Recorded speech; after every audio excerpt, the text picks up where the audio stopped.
네, 한 5, 6년 전 데이터인데요. 전 세계적으로 한 해 동안 아이들이 출산할 때에 조산하는 아이들의 인원이 무려 2천만 명 된다고 얘기를 합니다. 우리가 조산이라고 할 때 37주 이전에 태어난 아이들을 조산이라고 얘기를 하는데 아마 5, 6년 전인데도 한 2천만 명이라고 얘기를 합니다. 그리고 작년 통계를 보면 정확한 숫자는 나와 있지 않지만 세계 출생의 한 5%에서 10%가 조산한다라고 얘기를 합니다. 그 이유는 뭐 결혼하는 연령이 이제 뭐 늘어나기도 했고요. 그리고 이제 고령 산모들이 증가했고 또 이제 뭐 여러 가지 우리가 뭐 핸드폰이나 전자기기들을 많이 쓰다 보니까 전자파나 이런 여러 가지 요인들로 이제 임신이 안 되다 보니까 이제 체외 수정술들이 증가하면서 이제 아이들이 이제 조산하는 일들이 많아진다라고 얘기를 합니다. 그런데 한 나라의 그 연구 발표에 의하면 이 조산하는 아이들이 대다수가 이제 뭐 WHO도 그렇고 아이들이 한 20, 아까 전에 얘기했던 2천만 명에서 20%면 한 400만 명 되거든요. 이 400만 명이 한 달 안에 그냥 죽는다고 얘기를 합니다. 그리고 이 아이들이 살아나도 뭔가 이제 몸에 이제 장애를 갖거나 여러 가지 지능적으로 문제가 있거나 여러 어려움이 있는데, 그러니까 WHO 같은 경우는 이 아이들이 적절한 치료만 받아도 한 70% 이상은 생존할 수 있다라고 얘기를 하죠. 우리가 아마 요즘은 많이 들어보셨을 거예요. 우리 아이들이 태어났는데 건강하게 잘 태어났죠. 몇 킬로에 태어났어요라고 얘기하면 아이가 좀 빨리 나와가지고 인큐베이터에 들어갔습니다. 이런 얘기를 많이 종종 듣습니다. 인큐베이터라는 것이 뭐 아이들이 좀 빨리 태어나다 보니까 이 아이들이 스스로 체온 유지가 안 되는 거죠. 그러니까 아이들이 저체온증으로 아이들이 많이 죽게 되기 때문에 인큐베이터에 들어갔다가 아이들이 좀 건강해지면 이제 엄마 품에 안기게 되어지는데, 전 세계적으로 보면 사실 우리는 뭐 병원 가서 아이 낳다가 문제가 되면 인큐베이터 들어가는 거는 뭐 쉽게 들어가지만 어떤 가난한 나라 같은 경우는 인큐베이터 자체에 들어가는 거는 어렵습니다. 그러니까 어떤 의사들은 이제 뭐 휴대용이라고 해야 되나요? 그냥 개인적으로 할 수 있는 인큐베이터를 만들어서 보급을 하는데, 뭐 인터넷 기사를 보니까 한 3만 원, 2만 5천, 3만 원 정도면 아이를 그 안에 넣어서 안전하게 할 수 있는 것들을 보급하는데, 그것도 조달이 잘 되지 못해 많은 아이들이 뭐 죽는 그런 어려움이 많이 있다라고 이야기를 하고 있습니다. 보통 이 인큐베이터에 아이가 들어가서 건강하게 나오는 그 과정을 인큐베이팅이라고 얘기를 하는데요. 이 인큐베이팅이라는 단어를 뭐 기업에서도 씁니다. 뭐 프랜차이즈점이라든지 아니면 기업들이 처음 이제 생겼을 때 이 프랜차이즈점이 이제 인큐베이팅을 통해서 좀 더 이제 브랜드를 더 키워주는 과정들을 이제 인큐베이팅이라고 얘기를 하고요. 우리가 잘 아는 이랜드라는 기업도 홈페이지 보니까 인큐베이팅을 하는데, 여러 어려운 사람들을 도와주기 위해서 인큐베이팅은 위기 가정 인큐베이팅 이렇게 돼 있더라고요. 그러니까 기부를 받아가지고 그 돈을 가지고 위기 가정에 인큐베이팅을 통해서 자립하도록 만드는 겁니다. 뭐 병원비를 대주든 뭐 생계에 필요한 것들을 지원해 주든 아니면은 뭐 그 교육비를 지원해 주든 이 과정을 통해서 이 가정이 이제 독립할 수 있도록 자립할 수 있도록 도와주는 것을 이랜드에서는 인큐베이팅, 뭐 위기 가정 인큐베이팅 이렇게 가게 되어지는데요. 사실 우리가 오늘 읽은 본문의 말씀은 우리가 지난번 쭉 계속 살펴본 출애굽기의 결론에 대한 부분, 이 출애굽에 대한 결론에 대한 부분이지만, 아마 여러분들이 뭐 영화를 보거나 드라마를 보거나 요즘 많이 이제 상황들이 바뀌었는데, 요즘은 그 영화 극장에 가서 영화를 딱 보면 우리나라 영화는 뭐 거의 제가 못 본 것 같은데, 외국 영화 좀 인기 있는 영화는 끝나면 사람들이 안 나가요. 왜 안 나가죠? 엔딩 크레딧이 있습니다. 이제 쿠키 영상이라 그래서 이 자막이 다 올라가고 나면 이제 다음 편을 위한 뭔가 영상이 하나 짧은 게 하나 있어요. 근데 요즘 드라마 보니까 그렇더라고요. 드라마가 끝나면 그 뒤에 이 드라마와 관련된 부연 설명이 붙어 있죠. 그걸 에필로그라고 얘기하죠. 물론 요즘은 드라마 앞에 본 방송하기 전에 프롤로그라고 해서 지난 편권을 요약을 해두든지 뭔가 설명하는 부분들이 있는데, 사실 오늘 읽은 이 짧은 내용은 이 출애굽기에 대한 에필로그에 대한 내용이라는 거죠. 제가 왜 조산 이야기, 이 인큐베이터 얘기했냐면, 오늘 이 본문의 말씀을 보니까 이스라엘 백성들을 하나님이 인큐베이팅 하신 거더라고요. 무슨 얘기냐면 여러분 하나님이 아브라함을 부르시죠. 그리고 그에게 너는 본토 친척 아비집을 떠나 내가 지시할 땅으로 가라. 가나안 땅으로 가라고 얘기하는데 사실 아브라함이 하나님을 섬기는 사람도 아니고 그 당시에 이 그 메소포타미아 그 갈대아 우르 지역 쪽에 그는 달신을 섬겼던 사람이거든요. 그리고 그의 아버지는 달의 모양을 만들어서 그걸 팔아가지고 돈을 버는 사람인데 하나님이 갑자기 아브라함을 부르셔서 넌 내가 지시할 땅을 가라라. 그러면서 말씀하시고 내가 너로 축복의 통로가 되겠다. 너를 축복한 사람 축복하고 저주한 사람 저주하겠고 너를 천하 만민의 아버지가 되도록 만들어주시겠다는 그를 부르시거든요. 근데 사실 아브라함의 어떤 것 하나 하나님 보시기에 뭐 내세울 만한 것을 갖고 있는 사람은 아니었거든요. 크리스찬도 아니고 하나님 믿는 사람도 아니었는데 그를 부르시죠. 그리고 아브라함을 거쳐서 이삭, 야곱 그리고 우리 아는 요셉을 통해서 이스라엘 백성들이 애굽으로 이주하게 되는 거죠. 물론 야곱이 이제 자기 아들을 만날 때에 하나님께 약속한 건 너 두려워하지 말아라. 내가 애굽에 가면 너를 큰 민족을 만들어주고 한 민족을 만들어줄 거고 다시 이곳으로 돌아오게 할 거야. 하나님이 약속을 해줍니다. 그래서 이 요셉을 통해서 이제 야곱의 형제들이 애굽으로 이주한 인원이 70명이에요. 이게 출애굽기 초반에 나오고요. 창세기 뒷부분에도 이 얘기 나오면서 구체적으로 명단이 나오게 되는데 어쨌든 이들은 하나님이 왜 애굽을 옮기셨을까요? 이스라엘 남아 있었다면 아마 가뭄으로 이 인구는 끊어졌을 겁니다.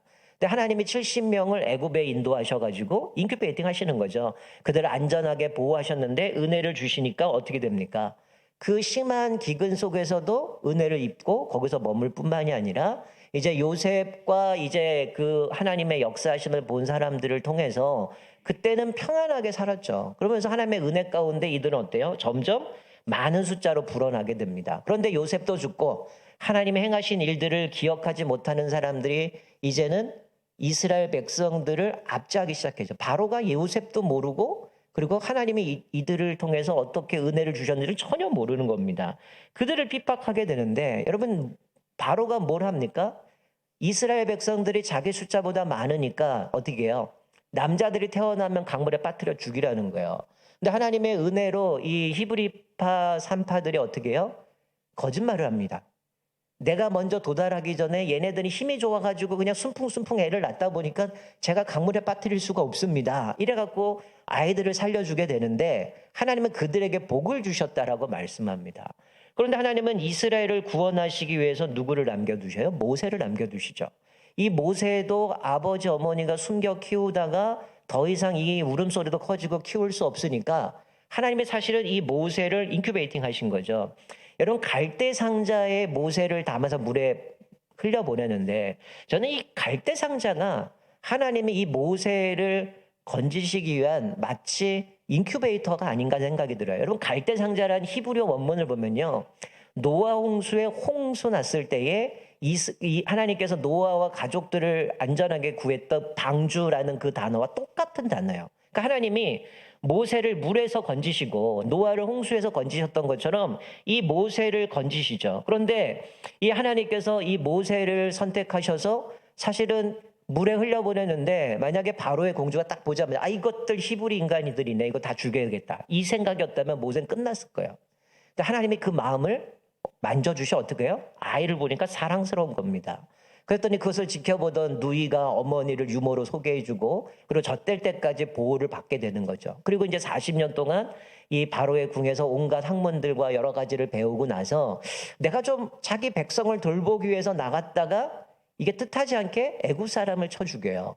그러다가 이제 이 히브리인들이 싸우는 것에서 그것이 드러나게 되고 바로에게 알려지고 이제 미디안 강으로 도망갑니다. 우리가 지난번에 살펴본 것처럼 이 모세는 내 인생 끝났다.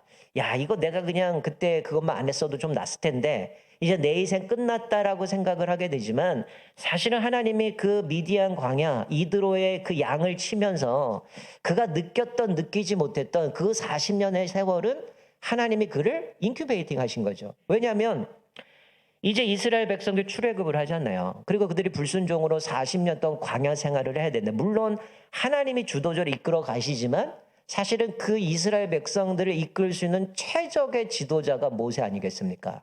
40년 동안 광야 생활하고 양을 키우고 목축을 하면서 그 지역이며 문화며 모든 것들을 다 경험해 봤기 때문에 사실은 일반 400년 동안 애굽에 있다가 갑자기 광야 나가서 생활하려면 쉽지 않거든요. 근데 모세를 최적화되게 만드셨고요. 그리고 그 과정 동안 힘을 다 빼버린 거죠. 아, 내 힘으로 안 되는구나. 하나님의 은혜로 살 수 있구나. 그래서 모세를 겸손하게 만들고 때가 돼서 바로 앞에 세웁니다. 근데 바로는 듣지 않죠. 하나님은 듣지 않을 것도 말씀하시고 이제 내 손을 펴서 큰 재앙을 내리고 너희들을 인도해야 할 거다. 10가지 재앙을 내리시면서 우리 지난주 살펴본 것처럼 6월절을 보여주시는 것처럼 마지막 장자들을 다 치시지만 이스라엘 백성들은 하나님이 건져주시죠. 가축도 건져주시죠. 성경의 표현대로 보면 개의 혀 하나도 놀리지 못하도록 하나님이 안전하게 보호해 주셨음을 말씀해 주고 있는 거죠. 결국 여기서 보면 오늘 본문 말씀에 보면 이 출애굽이라는 게 제가 에필로그 마지막 부연 설명이라고 얘기했는데 이게 그냥 우연히 일어난 것이 아니라 40절에 보면 뭐라고 말씀합니까? 그들이 애굽에 거한 지 430년이 지났더라. 이게 무슨 얘기일까요? 얘네들이 430년 동안 고생했다 이 얘기가 아니잖아요. 왜 갑자기 이 얘기를 할까요? 이들이 출애굽을 한 거는 우연이 아니라 하나님이 아브라함과 맺었던 창세기 15장의 언약. 그러니까 내가 네 후손이 이방에서 계기되어서 400년 동안 종살이하다가 압제를 당한 내가 그들을 치면 너희들이 빈손으로 나오지 않고 은금을 가지고 나올 것이다. 그리고 너희가 4대 만에 이 땅으로 돌아올 것이라 약속했던 그 말씀이 그대로 성취됐음을 말씀해 주는 거예요. 그냥 이게 시간에 흘러가는 대로 그냥 우연찮게 이루어진 게 아니라 지금 이 출애굽이라는 거는 마지막 부연 설명하면서 이거는 하나님의 언약대로, 즉 다시 말하면 하나님이 430년의 그 긴 세월 동안 하나님이 아주 치밀한 계획 가운데 여기까지 인도하셔서 이들을 하나님이 구원해 가심을 말씀해 주고 있는 거죠.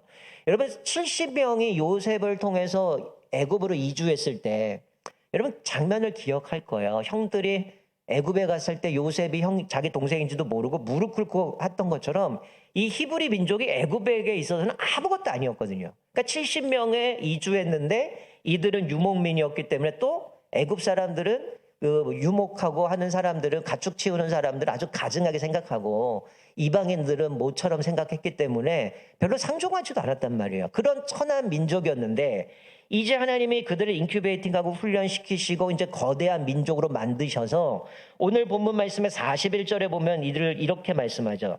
430년이 끝나는 그날에 여호와의 군대가 다 애굽 땅에서 나왔은즉. 자, 히브리 노예가 아니라 뭐라고 말씀해요? 하나님의 군대, 여호와의 군대라고 말씀해 주고 있습니다. 요즘 기업들이 자기들의 뭔가 새롭게 하기 위해서 이미지 브랜딩을 하죠.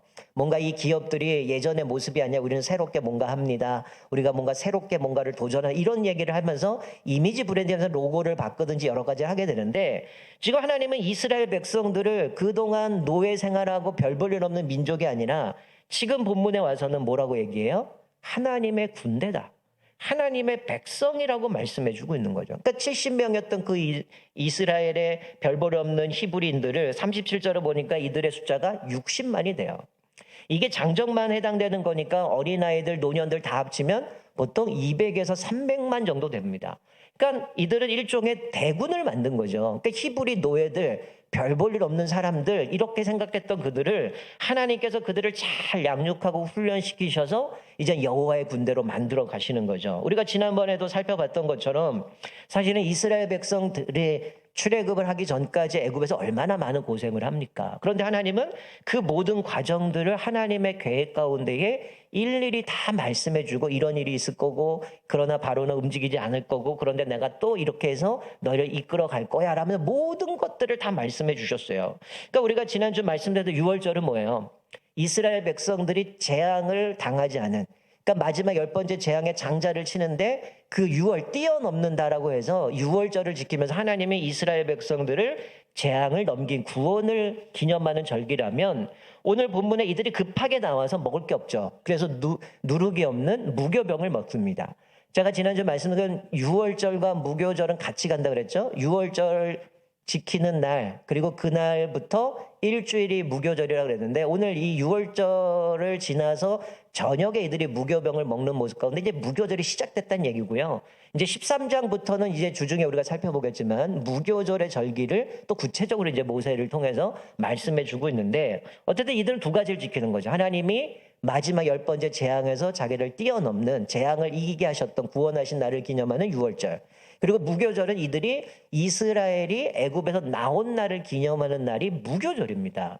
그러니까 이 두 가지를 통해서 이들에게 오늘 본문의 말씀은 여호와의 밤, 즉 430년이 끝나는 그날 하나님께서 그들을 노예가 아니라 하나님의 군대로 이들을 이끌어내시고 그 밤에 이들을 보호하시고 지키시고 이제는 그들을 해방시켜 주시는 모습을 보여주는 거죠. 여러분, 왜 하나님께서 이스라엘 백성들을 이렇게 인큐베이팅 하셨을까요? 왜 아브람을 부르시고 본토 친척 집을 떠나라고 얘기하고 그 후손들에게 바로 이어지는 것도 아니고 수년이 지나고 오랜 세월이 지나서 이제 하나님이 그들을 가나안 땅으로 인도하시는데 왜 이들을 인큐베이팅 하셨을까요? 이유는 단 한 가지입니다. 하나님이 이들을 통해서 이제는 하나님의 나라를 세우시고 이들을 하나님의 백성으로 삼으시는 거죠. 우리 지난주 살펴본 것처럼 출애굽기 4장에 이들은 내 백성이다, 내 장자다라고 얘기하고 오늘 본문에서는 하나님의 군대라는 거죠. 그러니까 이 히브리 노예였던 그들이 이제는 하나님께서 하나님의 백성, 하나님 나라의 언약 백성으로 세우시고 이제는 하나님의 군대로 세우시죠. 그러니까 이들에게 필요한 건 뭡니까? 우리가 늘 제자훈련이나 성경 관통이나 늘 설교할 때 말씀드리지만 성경에 일관적으로 얘기하는 게 뭐예요? 하나님의 말씀에 하나님의 주권에 순종하는 겁니다. 그러니까 우리가 다음 주에 살펴볼 홍해 사건도 그렇고 그리고 이들이 광야 40년 세월도 마찬가지고 가나안 땅에 들어가서 전쟁할 때도 마찬가지고 또 가나안 땅에 정착해서 그들이 앞으로 살아가는 날도 마찬가지고 동일한 건 뭐예요? 하나님의 주권을 인정하고 순종하며 살아가는 거예요. 그것을 계속해서 훈련해 가시는 거죠. 어쨌든 430년의 이 애굽의 생활은 하나님께서 그들을 70명이었던 그들을 인큐베이팅하고 훈련시키고 연단시키셔서 하나님 나라의 백성으로 삼으시기 위한 하나님의 치밀한 계획 가운데 이들을 인도해 가시는 거예요. 그러니까 순종하기 위해서는 그들에게 뭐가 필요하겠어요?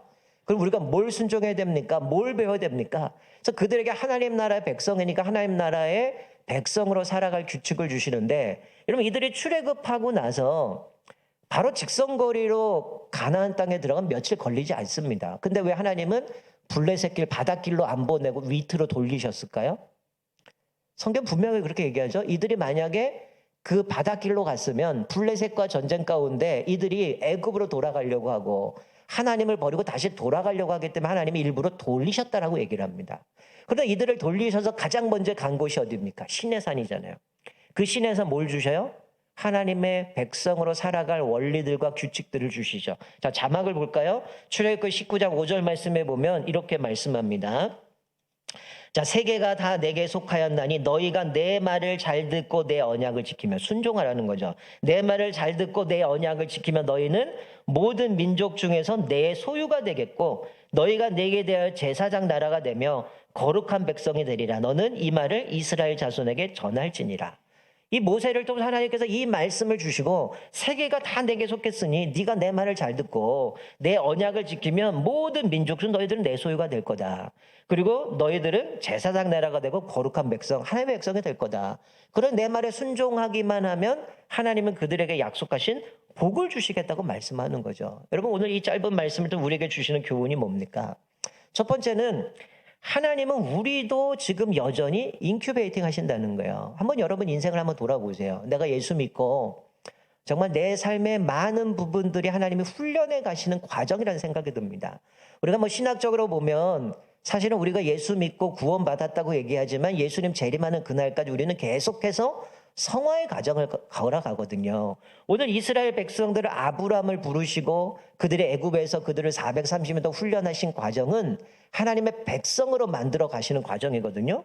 여러분 내가 오늘 뭐 두 분이 이제 등록해서 신앙생활 하시겠지만 이따 제가 나누면 그 전에 신앙생활 하는지 안 했는지 뭐 아시겠지만 지금 제가 모르니까 여러분 만약에 제가 교회를 생전 안 다니다 교회 등록하는 순간 갑자기 하나님의 백성 싹 바뀝니까? 여전히 가치관, 생활, 문화 모든 것들은 과거의 모습들이 그대로 남아있거든요. 그러니까 사실 애굽 사람의 모습을 그대로 갖고 있는 히브리인들 아닙니까? 400년 동안 거기 생활하면 저희 부모님은 뭐 일제강점기 뭐 유교 다 겪으셨기 때문에 예전에 제가 어렸을 때 보면 뭐 어머니가 일본어도 그냥 숱하게 쓰시더라고요. 또 아버지가 이제 군 생활은 미국 부대랑 같이 연결돼 있던 했기 때문에 영어도 모시면서 막 하시던데 여러분 우리가 400년 동안 사실 우리는 몇 년 안 되는 짧은 그 기간을 겪어도 우리 언어가 일본어로 되고 많은 거 바뀌었는데 애굽 사람이 430년 동안 거기서 살았다면 어떡할까요? 철저하게 모든 게 애굽화되어 있거든요. 마찬가지입니다. 내가 예수 믿는다고 그날로 갑자기 하나님의 사람으로 완전히 바뀌는 게 아니에요. 여전히 내 몸에 있는 모든 것들을 다 빼버리는 작업이 필요하다는 거죠. 하나님의 백성이라면 어떤 삶을 살아야 되는가? 성경적인 가치관, 성경적인 말씀을대로 우리가 어떤 원리로 살아가야 되는가 훈련받게 되어지는 건데, 여러분 이게 사실 하나님이 이스라엘 백성을 구원하시기 위해서 430년 동안 치밀한 계획 가운데 인도에 가셨다면, 여러분 하나님이 우리를 구원하시기 위한 그 계획은 얼마나 하나님이 위대하시고 얼마나 치밀하시겠습니까? 이게 아담을 만드시고 아담이 실패했기 때문에 하나님이 이제는 플랜 A가 망했으니까 플랜 B를 만들어 갖고 이제 예수님 투입하고 우리를 구원하기, 이게 아니에요. 하나님이 이 세상을 만들기 전에, 우리가 태어나기도 전에, 로마서 말씀하고 우리가 죄를 짓기도 전에, 원수가 되기 전에 하나님이 우리를 구원하기 위한 계획은 이미 창세전에 세워졌다는 거예요. 그러니까 하나님이 우리를 향한 놀라운 계획 가운데에 우리를 인도해 가신다라는 거예요. 여러분 내가 예수를 믿고 교회 생활하면서 그냥 단순히 썬데이 크리스찬처럼 그냥 주일날 한번 교회 와서 예배 드리는 것, 그것으로 하나님 만족하실까요? 우리에게 그렇게 하기 위해서 우리를 부르셨을까요? 아니라는 거예요. 여러분 우리가 교회에서 양육도 하고 훈련도 하고 제자 훈련하는 이유가 뭡니까? 우리가 하나님 나라의 백성으로서 우리가 어떤 삶을 살아야 되는가, 그것들을 구체적으로 배우는 거죠. 우리가 뭐 일주일에 주일 한번 와서 예배 드리면 이 짧은 1시간 중에 설교해봐야 30분, 40분이죠. 길어야 40분인데 짧으면 20 몇 분 되는데 이거 갖고 내 인생 바뀌겠습니까? 쉽지 않아요. 내가 말씀을 묵상해야 되고 훈련도 받아야 되고 구체적으로 하나님이 우리에게 원하시는 것이 무엇인가를 깨닫는 거죠. 그 과정들을 통해서 우리가 제자 훈련이나 양육을 통해서 하나님을 더 구체적으로 그 말씀을 깨닫고 살아가는 거죠. 그리고 우리가 뭐 큐티해라, 뭐 기도해라, 예배 드려라, 가정 예배 드려라 하는 이유가 뭡니까? 그 배운 말씀들을 삶에 체화시키는 겁니다. 내가 어떻게 하면 하나님의 백성답게 살아갈 수 있을까? 또 가정에서 가정 예배를 드리면 자녀들과 함께 그 어려움들을 같이 나누고 기도하고 하나님 앞에 기도하며 응답받는 과정도 겪으면서 때로는 어려운 시기도 있지만 그때도 하나님이 함께 하신 것을 경험하면서 우리 삶 가운데 그것들을 체화시켜 나가는 것이죠. 그래서 우리가 지식으로만 알 것이 아니라 하나님의 주권에 순종하면, 하나님 말씀에 순종하고 따라가면 하나님이 말씀하신 대로 하나님의 백성으로 제사장 나라 우리를 세워가신다라고 말씀해 주고 있어요. 여러분 이스라엘 백성들이 이 이스라엘에서 이제는 우리가 이제 다음 주 살펴보죠. 홍해 사건을 거치고 가나안 땅으로 가는 과정들을 보면 다 뭡니까? 계속 순종하라고 얘기하는 거잖아요. 홍해 앞에서도 하나님 앞에 순종해야 되고, 또 광야에서도 순종해야 되고, 그리고 가나안 땅에 전쟁할 때도 순종해야 되고, 그리고 그 땅에 들어가 정착하고 살아갈 때도 하나님의 말씀에 순종할 때만 그들은 복을 누리고 살아가거든요. 여러분 지난날 여러분들의 한번 삶을 좀 생각해 보세요. 내가 예수 믿고 하나님이 나를 어떤 훈련들을 시키셨는가, 내가 어떤 훈련의 과정들을 겪어오셨는가 한번 생각해 보셨으면 좋겠어요. 아직도 뭐 어떤 분들은 뭐 우리가 교회에서 하는 훈련들을 안 받으신 분도 있을 거예요. 양육이나 제자 훈련들. 그런 분들이라면 여러분들이 이제 6월에 이제 대신방이 끝나면 아마 이제 여름철이 되니까 이제 하반기에는 양육이 시작될 때 그 시간에 들어오셔야 되고요. 그것을 통해 정말 내가 하나님의 백성 어떻게 살 것인가를 정말 제대로 배우셔야 돼요. 여러분 왜 예수 믿는 사람들이 예수 믿는데 기쁨이 없고 만족을 누리지 못할까요? 성경은 분명하게 얘기합니다. 일관적으로 얘기하는 게 뭐냐면 내가 왜 기쁨이 없는가, 내가 왜 감격이 없는가, 왜 내 행복한 삶을 살지 못하는가는 하나님 앞에 순종하지 않기 때문이라는 거예요. 순종하면 분명히 우리에게 복을 주신다고 약속했는데 우리는 그걸 누리지 못합니다. 순종하지 못하기 때문에. 여러분 지난날 우리 한번 삶아보세요. 하나님 앞에 내가 어떤 훈련을 받았는가. 교회 와서 말씀 훈련 받는 것도 있겠지만 내 삶을 통해서 하나님이 여러 가지 다양한 훈련들을 시키셨어요. 그것들을 통해서 우리를 좀 더 성장하게 만들고 성숙되게 만드신다는 거예요. 그렇게 성숙되어진 우리 안에 자연스럽게 뭐가 옵니까? 하나님이 나를 구원하셨는데 그럼 나는 하나님 앞에 그 은혜를 어떻게 보답할까? 하나님이 주신 사명들을 발견하게 되죠. 우리가 흔히 얘기하는 것처럼 이 땅에 많은 것들이 타락하고 변질되고 도대체 이 나라가 어떻게 되려고 하는가, 뭐 하나 제대로 된 게 없다 이렇게 얘기를 하는데 여러분 그거 그냥 원망하고 불평할 게 아니라 그거에 대한 부분은 누가 감당해야 돼요? 하나님의 백성들이 감당해야 됩니다. 이 땅에 무너진 그 모든 곳곳에 무너진 하나님의 나라를 세워가는 것, 그것이 우리에게 주신 사명이거든요. 그러니까 우리가 어떻게 살아가야 되는 원리도 깨닫고 말씀으로 깨닫게 되어지고 내가 어떻게 살아야 되는가 깨닫게 되면, 그러면 그것들을 볼 때에 야, 이거 어떻게 해야 되나, 이거 망했네, 인생 끝났네, 이 생애는 끝났구나, 이게 아니라 뭐예요? 기도하게 되죠. 이걸 어떻게 바꿔야 되는가, 어떻게 회복해야 되는가, 하나님의 말씀을 어떻게 이것들을 회복할 수 있는가, 그것들을 깨닫게 되어지는 거죠.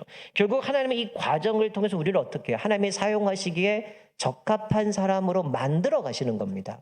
때로는 우리의 있는 모습 그대로 사용하기도 하시고, 깎으시고 쪼기도 하시고 다듬으셔서 우리를 하나님이 원하시는 모습으로 만들어 가신다는 거죠. 여러분, 우리가 이것을 통해서 저와 여러분들이 정말 하나님의 언약 백성으로서, 하나님 나라 백성으로서 우리를 부르셨다면 하나님의 그 말씀 앞에 온전히 순종함으로 인하여서 또 여러분들도, 또 저도 마찬가지고 하나님 앞에 귀하게 쓰임받는 저와 여러분들의 주님의 축원드립니다. 자, 우리 한 가지 더 살펴볼 건 뭐냐면, 이 이스라엘 백성들을 출애굽하는 이 모든 과정들을 보면 우리의 인생을 하나님이 책임지신다는 거예요. 여러분, 하나님께서 이스라엘 백성들을 애굽으로 보내신 것도 왜 보내셨어요? 그들 책임지시는 거거든요. 가뭄에서 그들을 건져내시기 위해서 애굽으로 보낸 거고요. 아브라함을 부르신 이유도, 만약에 아브라함을 부르시고 이들을 선택하지 않았다면 이 가나안의 그 여러 가지 민족들로 인해서 아마 타락의 본상으로 완전히 거긴 끝났을 겁니다. 근데 하나님이 아브라함을 부르시고 그 땅에 하나님의 나라를 세워가시는 거거든요. 그런데 지금 이스라엘을 아브라함을 부르시고 지금까지 오는 과정에 보면, 우리가 뭐 지금까지 살펴봤죠. 창세기부터 하나님이 아브라함부터 이삭, 야곱, 요셉 모든 과정들을 보면 하나님이 계속해서 개입하시고 그들을 보호하시고 책임져 주셨다라는 거죠. 그들을 보호하셨을 뿐만 아니라 이제 출애굽을 통해서 해방시켜 주셨다는 거예요. 그리고 나서 하나님께서 이들은 마치 바로가 마치 10번째 재앙을 맞이하면 어떡합니까? 등 떠밀려 보내잖아요. 야, 제발 좀 나가라.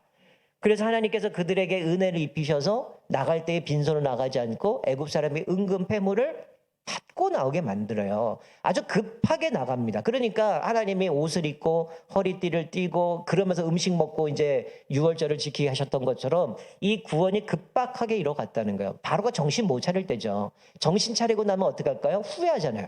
그래서 우리가 다음 주에 살펴볼 병사들을 보내갖고 또다시 추격하게 되어지는데, 하나님이 그들에게 이제 은금을 줍니다. 여러분, 이것을 어떤 분은 그렇게 해석해요. 하나님께서 이스라엘 백성들이 애굽에서 종살이하고 고생했으니까 그거에 대한 보상으로 하나님의 은금을 주셨다, 이렇게 해석하는 분도 있는데, 뭐 그렇게 해석할 수도 있겠지만, 여러분, 그 은금이 하나님 그들에게, 노예들한테 은금 줘봐야 뭐 할 겁니까? 그들이 광야에 가서 하나님을 섬길 건데 광야에서 그거 갖고 뭐 할 겁니까? 결국 자기들 몸 치장했다가 그것이 만든 게 뭐예요? 금송아지 아니겠어요? 하나님의 그것을 주신 궁극적인 이유는 뭘까요? 하나님의 백성으로 살아가기 위해서 신의 산의 율법을 받고 성막의 제도를 받고 거기에 기구를 만들 때에 상당수의 은금이 다 거기에 들어가는 거죠. 그것을 통해서 하나님을 어떻게 섬길 것인가, 또 순금으로 상징하는 그 순전함, 거룩함을 드러내면서 하나님을 어떻게 섬길까를 보여주시는 거죠. 그리고 이들이 출애굽한 이후에 하나님이 어떻게 책임지셔요? 은과 금이 그들의 생애를 책임져 주는 게 아니라, 하나님이 이거 갖고 너희들 먹고 살아라, 앞으로 이것이 너의 생명을 지켜줄 거다, 이렇게 주신 게 아니잖아요. 하나님을 잘 섬기도록 주신 거잖아요. 그러니까 사실 우리에게 재물을 주신 거는 내가 그걸 내 배에 채우고 배불리 먹고 주신 게 아니라, 이것을 통해서 어떻게 하면 하나님의 영광을 위해 드러낼 것을 주신 거거든요. 사실 그들의 필요한 건 하나님이 주셨잖아요. 만나 매출하게 주시고, 구름기둥 불기둥으로 인도하여 주셨고, 가나안 땅에 들어갈 때 그들이 수고하지 않은 집도 주시고 그런 농작물도 주시고 많은 것들을 주셨는데, 결국 하나님이 이들의 인생을 어떻게 한다는 건 책임져 주신다는 거예요. 예수님은 뭐 그러셨잖아요. 너희는 먼저 그의 나라와 그의 의를 구하라. 그리하면 이 모든 것을 너희에게 더하시라고 말씀했고요. 솔로몬도 왕이 됐을 때 하나님의 꿈은 내가 너에게 뭘 줄까라고 할 때 뭐라고 고백합니까? 이 백성을 내가 어떻게 다스리겠습니까? 저에게 듣는 마음을 주십시오. 그래서 하나님의 지혜를 주셨더니 하나님 뭐라고 하면, 너가 구하지 않는 생명도 부귀도 이거 다 하나님의 덤으로 주시지 않습니까?